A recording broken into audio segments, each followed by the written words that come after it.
नमस्ते मित्रांनो, आपल्या समोर आज एक रानभाजी घेऊन आलो आहे. आगळी वेगळी रानभाजी आहे आणि माझ्या चॅनलच्या सर्व लोकांना ही भाजी आज दाखवणार आहे. याचं नाव आहे मोरशेंडा. मोरशेंडा का म्हणतात तर बघितलं त्याच्या पानांची रचना आपल्याला तर साधारणपणे मोराच्या पिसाऱ्यासारखी किंवा इमॅजिनेशन ते एक प्रकारचं आहे, लक्षात घ्या. तर हे बिडेन्स बायटर्नॅटा नावाची स्पेसीज आहे. दुसरं आपल्या अगदी गावाशेजारी इकडे तिकडे मिळणारी बिडेन्स पिलोसा नावाची एक प्रजाती त्याची आहे. आणि त्याच्यानंतर आमचे गुरु डॉक्टर मधुकर बासुळकर सर यांच्या नावाने प्रसिद्ध असणारी एक दुसरी यातली जात आहे बिडेन्स बासुळकरी नावाने.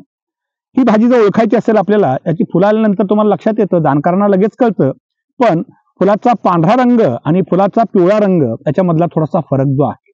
तर याला पिवळ्या रंगाची फुलं येतात आणि ही भाजी जी आहे अत्यंत क्रंची लागते. टेस्टी तर आहेच पण क्रंची असते खायला. याच्या जोडीनं याचा आयुर्वेदामध्ये सुद्धा फार औषधी उपयोग आहे. खास करून याच्या पानांचा स्वरस जो आहे हा नासारशामध्ये वापरला जातो. आता नासारश म्हणजे काय, तर नाकामध्ये हाड वाढणं, नाकामध्ये मांसाची वाढ होणं. नासार्श, नासा म्हणजे नाक आणि अर्श म्हणजे एक प्रकारची मूळव्याध. तर नासामध्ये म्हणजे नाकामध्ये वाढलेलं मांस किंवा वृद्धी, त्याला आपण नासार्श म्हणू.